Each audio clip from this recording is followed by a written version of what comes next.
1 avgustdan boshlab ko'pchilik odamlar e'tibor bermasa, pul yo'qotishi, jarimaga tushishi yoki kerakli imtiyozdan kechikib qolishi mumkin. Bu ma'lumot faqat tadbirkorlar yoki faqat haydovchilarga emas, deyarli hamma uchun muhim. Ishlaydiganlar, pensionerlar, talabalar, ijara beruvchilar, kredit olayotganlar, kommunal to'lov qiladiganlar, bolasi maktab yoki bog'chaga boradigan oilalar. Men bugun sizga nima o'zgarayotganini, kim nimalarga tayyor turishi kerakligini va eng muhimi, hozirdayoq qanday amaliy qadamlar qilish kerakligini oddiy tilda tushuntiraman. Videoni oxirigacha ko'ring, chunki ayrim nozik joylar bor. Odamlar aynan shu joylarda xato qiladi. Hozir kanalga obuna bo'ling, videoga like bosing. Chunki bunday ogohlantirishlar ko'pchilikka vaqtida yetib borish kerak. Avval ko'p tartiblar odamlar uchun odatiy shaklda ishlardi. Kimdir to'lovni oxirgi kunda qilardi. Kimdir hujjatini qog'ozda yuritardi. Kimdir eski ma'lumot bilan ish ko'rardi. Kimdir bildirishnomani ko'rmay ham yuraverardi. Lekin 1 avgustdan boshlab ayrim jarayonlarda nazorat kuchayadi. Elektron tizimlar orqali tekshiruv ko'payadi. Ayrim to'lovlar, muddatlar va ariza topshirish tartiblarida yangilanishlar bo'ladi. Eng katta o'zgarish shundaki, endi bilmagan edim degan gap ko'p holatda yordam bermaydi. Tizimda qarzingiz, hujjatingiz, shartnomangiz yoki arizangiz ko'rinib tursa, mas'ul organlar sizdan izoh kutib o'tirmaydi. Men buni oddiy misolda tushuntiraman. Avvallari fuqaro kommunal to'lov bo'yicha qarzdorligini faqat kvitansiya kelganda yoki mahalla aytganda bilardi. Endi ko'p xizmatlar shaxsiy kabinet, bank ilovasi, SMS va davlat portallari orqali ko'rinadi. Demak, sizning nomingizdagi qarz, muddat o'tgan ariza, noto'g'ri kadastr ma'lumoti yoki to'lanmagan jarima tezroq aniqlanadi. Bu yomon narsa emas, aslida tartib kuchaygani yaxshi. Lekin tayyorlanmagan odam uchun bu kutilmagan xarajat va ortiqcha yugur degani. Birinchi navbatda o'z nomida uy, avtomobil, yer ijara shartnomasi, bank krediti, soliq majburiyati yoki ijtimoiy nafaqa bilan bog'liq hujjati bor odamlar xushyor bo'lishi kerak. Chunki yangi tartiblar ko'pincha aynan ma'lumotlarni aniqlashtirish, to'lovlarni o'z vaqtida bajarish va hujjatlarni elektron shaklida tasdiqlash bilan bog'liq bo'ladi. Men ko'p ko'rgan holat, odamning uyi bor, lekin kadastrdagi maydon eski ko'rsatilgan. U kamni kvadrat metr uyda yashaydi. Tizimda esa 5 kvadrat metr turibdi yoki aksincha. Bunday tafovut kelajakda soliq, subsidiya, garov oldi-sotdi yoki meros masalasida muammo chiqaradi. Ikkinchi guruh albatta haydovchilar. Agar siz avtomobil boshqarsangiz, sug'urta, texnik ko'rik, jarimalar, ishonchnoma, gaz ballon yoki avtomobil hujjatlari bo'yicha ma'lumotlarni tekshirib qo'ying. Oddiy vaziyatni olaylik, haydovchi 300 ming so'm jarima tushganini bilmaydi. Chunki telefon raqami eski yoki bildirishnoma kelmagan. U keyin mashinani sotmoqchi bo'ladi, notariusga boradi, lekin tizimda cheklov yoki to'lanmagan jarima chiqadi. Natijada bitim to'xtaydi, xaridor kutmaydi. Odam bir kunda ham jarimani, ham penya yoki qo'shimcha xarajatni yopishga majbur bo'ladi. Shu sababli 1 avgustdan oldin yoki aynan shu sanadan keyingi 1-haftada barcha jarimalaringizni, sug'urta muddatini va texnik holat bo'yicha talablarni tekshirish kerak. 3-guruh tadbirkorlar va o'zini o'zi band qilganlar. Bu yerda masala yanada jiddiy. Chunki tadbirkorning bir kunlik kechikishi ham hisob-kitobda ko'rinadi. Masalan, kichik do'kon egasi kunlik tushumni terminal orqali oladi, lekin soliq hisobotini vaqtida topshirmaydi yoki ijara shartnomasini rasmiylashtirmaydi. Avval bu holat uzoq vaqt bilinmay yurishi mumkin edi. Endi elektron kassa, bank aylanmasi, ijara ma'lumotlari va soliq tizimi bir-biriga yaqinlashgani sari nomuvofiqlik tezroq chiqadi. Agar bir oyda 20 million so'm aylanma bo'lsa, lekin hisobotda 5 million ko'rsatilsa, bu savol tug'diradi. Savol tug'ilgandan keyin esa tushuntirish, hujjat, dalil, shartnoma kerak bo'ladi. 4-guruh ijtimoiy yordam, nafaqa, subsidiya yoki kompensatsiya oluvchilar. Bu yerda odamlar ko'pincha menga avval berilgan, demak yana beriladi deb o'ylaydi. Aslida har bir yordam turi ma'lum shartlarga bog'liq. Oila daromadi, ro'yxatdagi a'zolar, mulk, avtomobil, ish joyi, bankdagi tushumlar, farzandlar soni va boshqa mezonlar. Agar 1 avgustdan boshlab ma'lumotlar yangilanadigan bo'lsa, kimdadir nafaqa davom etadi, kimdadir to'xtashi mumkin, kimdir esa aksincha yangi huquqqa ega bo'ladi. Masalan, oilada bitta odam ishini yo'qotgan bo'lsa, lekin tizimda u hali ham ishlayotgan deb tursa, yordam rad etilishi mumkin. Yoki bola tug'ilgan, lekin hujjat vaqtida yangilanmagan bo'lsa, hisob-kitob noto'g'ri chiqadi. 5-guruh talabalar va ota-onalar. Avgust oyi ta'lim mavsumiga tayyorgarlik davri. kontrakt, yotoqxona, stipendiya, hujjat topshirish, transfer, kredit, bog'cha navbati, maktabga qabul kabi masalalarda muddatlar juda muhim.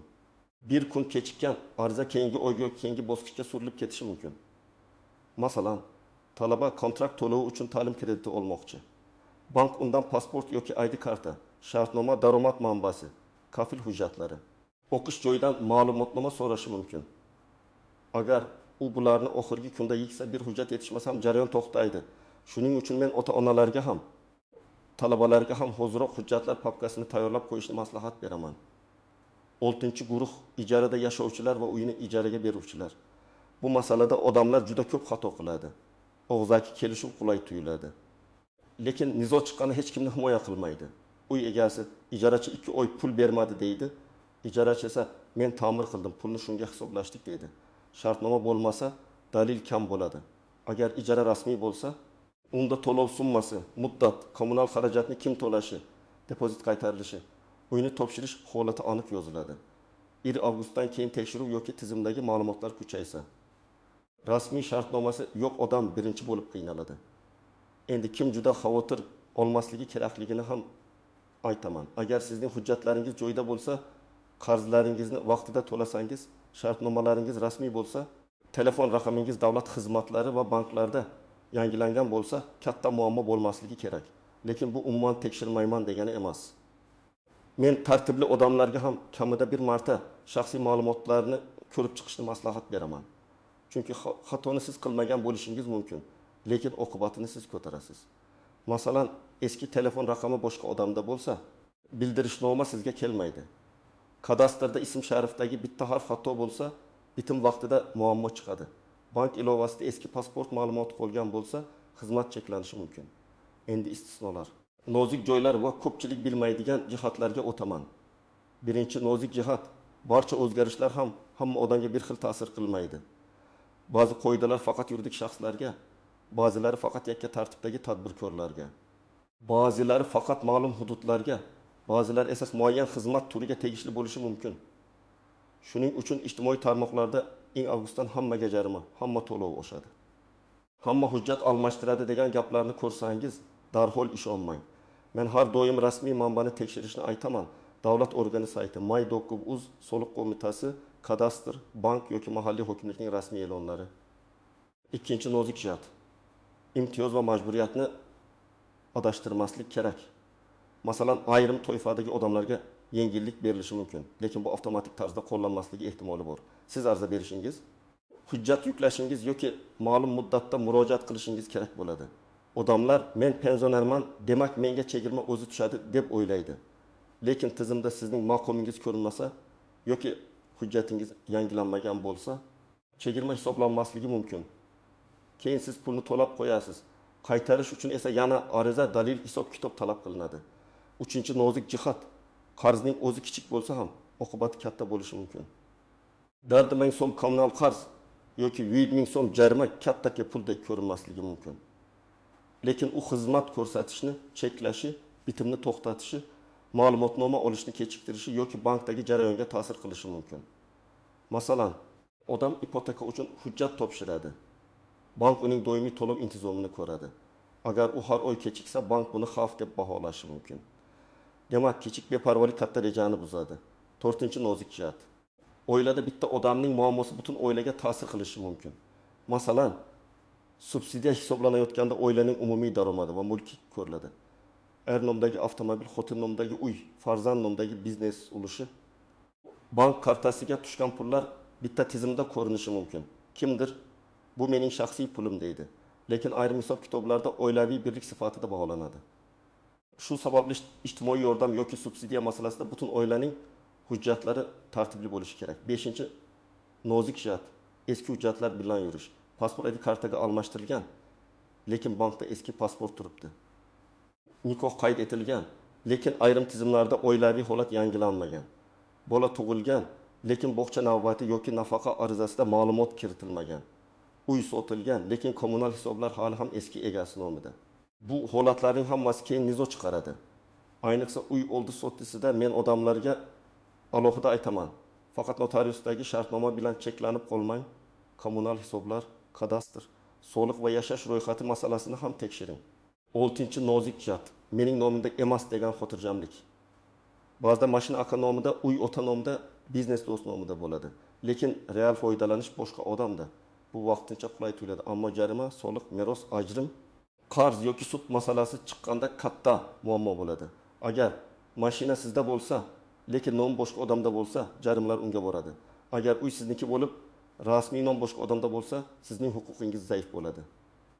Shuning uchun 1 avgustdan boshlanadigan har qanday yangi tartib oldidan mulk va foydalanish masalasini aniqlashtirib oling.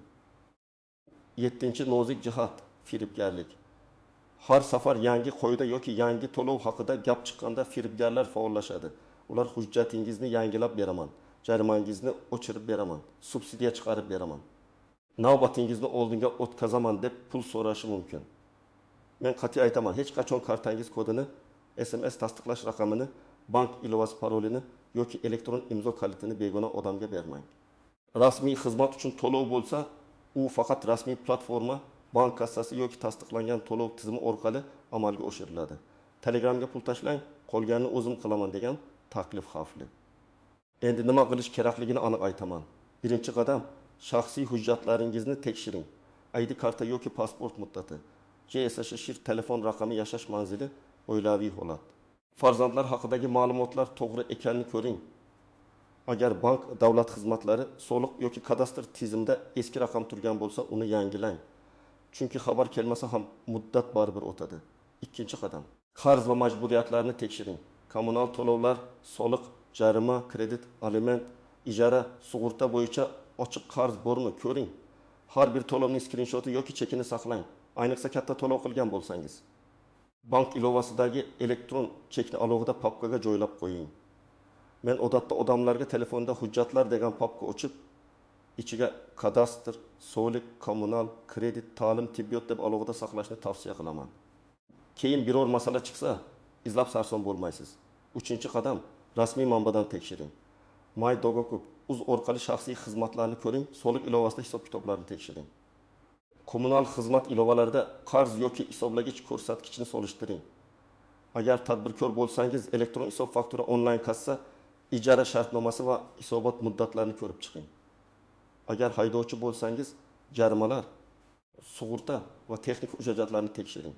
Agar talaba bo'lsangiz, kontrakt, ariza, yotoqxona, kredit va o'qish joyidan kerakli ma'lumotnomalarni oldindan tayyorlang. 4-qadam, shartnomalarni yozma qiling.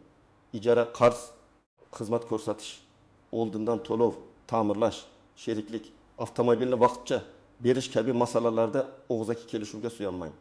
Oddiy yozma shartnoma ham odamni himoya qiladi. Unda tomonlarning ism-sharifi, pasport yoki ID ma'lumoti, summa, muddat, to'lov usuli, majburiyat, jarima, sharti va nizoni hal qilish tartibi yozilishi kerak. Agar summa katta bo'lsa, notarius yoki huquqshunos bilan maslahat qiling. Bu ortiqcha xarajat emas. Kelajakdagi katta yo'qotishning oldini olish. 5-qadam, ariza yozishni to'g'ri bajaring. Davlat organiga murojaat qilganda menga yordam bering deb umumiy yozmang. Aniq yozing kimligingiz, qaysi masala bo'yicha murojaat qilayotganingiz, qaysi hujjatga tayanayotganingiz, nimani so'rayotganingiz va javobni manzilga yuborish kerakligi. Masalan, men falon manzildagi uy bo'yicha kadastr ma'lumotlarida maydon notori ko'rsatilganini aniqladim. Ilovada kadastr hujjati, oldi-sotdi shartnomasi va texnik chizma nusxasini taqdim etyapman. Ma'lumotni qayta tekshirib, rasmiy javob berishingizni so'rayman deb yozish kerak. Shunda murojaat aniq bo'ladi. 6-qadam, hujjatlarni yig'ishda asil nusxa va elektron nusxani birga saqlang. ID karta, tug'ilganlik guvohnomasi, nikoh guvohnomasi, kadastr, shartnoma, bank ma'lumotnomasi, ish joyidan ma'lumotnoma, daromad haqida hujjat, tibbiy xulosa, ta'lim shartnomasi, to'lov cheklari kerak bo'lishi mumkin. Telefoningizda sifatli skan nusxalar bo'lsin, lekin asl hujjatlarni ham yo'qotmang. Rasmni xira qilib tushirmang. Hujjatning 4 cheti ko'rinishi, matn o'qilishi kerak. 7-qadam, muddatlarni kalendarga kiriting. Odamlar ko'p narsani unutgani uchun jarimaga tushadi. Sug'urta qachon tugaydi? Kredit kuni qachon? Kontrakt to'lovi qachon? Ariza topshirish oxirgi kuni qachon? Hisoblagich ko'rsatkichni qachon yuborish kerak? Bularning hammasini telefon kalendariga yozing. Eslatma 1 kun oldin emas, kamida 3 kun oldin chiqsin. Chunki 1 kun oldin internet ishlamasligi, bank tizimi band bo'lishi yoki hujjat yetishmasligi mumkin. 8-qadam. Shubhali xabarlarga ishonmang. Agar sizga 1000 avgustdan hamma hisob bloklanadi. Bugun to'lamasangiz 2 barobar jarima. Imtiyoz olish uchun darhol karta raqamingizni yuboring degan xabar kelsa, avval rasmiy manbani tekshiring. Davlat organlari odatda SMS kod so'ramaydi. Bank parolingizni talab qilmaydi. Telegram orqali shaxsiy karta ma'lumotlarini yig'maydi. Shoshiltirish firibgarlikning asosiy belgisi. 9-qadam oilaviy maslahat qiling. Bu g'alati tuyulishi mumkin, lekin juda muhim. Uy kimning nomida, mashina kimda? Kredit kimning zimmasida? Kommunal to'lovni kim qiladi? Bolalar hujjati qayerda? Pensioner ota-onaning plastik kartasi kimda? Bularni oilada ochiq gaplashib oling. Ko'p muammo hujjat yo'qligidan emas. Oila ichida hech kim aniq bilmaganidan chiqadi. Bir odam kasal bo'lib qolsa yoki safarga ketsa, qolganlar qaysi hujjat qayerda ekanini bilmay qoladi. 10-qadam muammo chiqqan zahoti rasmiy murojaat qiling. Kutib o'tirmang. Agar noto'g'ri qarz chiqsa, darhol cheklarni ilova qilib murojaat qiling. Agar jarima sizniki bo'lmasa, belgilangan tartibda e'tiroz bering. Agar nafaqa to'xtasa, sababini yozma so'rang. Agar kadastrda xato bo'lsa, dalillar bilan ariza kiriting.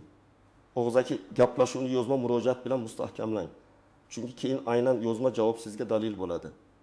1 avgustdan boshlab o'zgarishlar hammaga bir xil darajada ta'sir qilmasligi mumkin. Lekin tayyorgarlik hamma uchun kerak. Men sizga asosiy yo'nalishlarni aytdim. Hujjatlarni tekshiring, qarzlarni aniqlang, shartnomalarni rasmiy qiling, telefon raqamlaringizni yangilang. Rasmiy manbalardan foydalaning va firibgarlardan ehtiyot bo'ling. Eng muhimi, oxirgi kunni kutmang. Bugun 20 daqiqa vaqt ajratib tekshirgan narsangiz ertaga sizni jarima, navbat rad javobi yoki ortiqcha xarajatdan saqlab qolishi mumkin. Sizningcha 1 avgustdan eng ko'p qaysi sohada tartib kuchayishi kerak? Kommunal to'lovlardami, yo'l harakatidami, soliqdami, ijaradami yoki ijtimoiy yordam tizimidami? Fikringizni izohlarda yozing. Video foydali bo'lgan bo'lsa, like bosing, yaqinlaringizga yuboring va kanalga obuna bo'ling. Men keyingi videolarda ham oddiy odamlar uchun eng muhim huquqiy, moliyaviy va amaliy masalalarni tushunarli qilib tushuntirib boraman.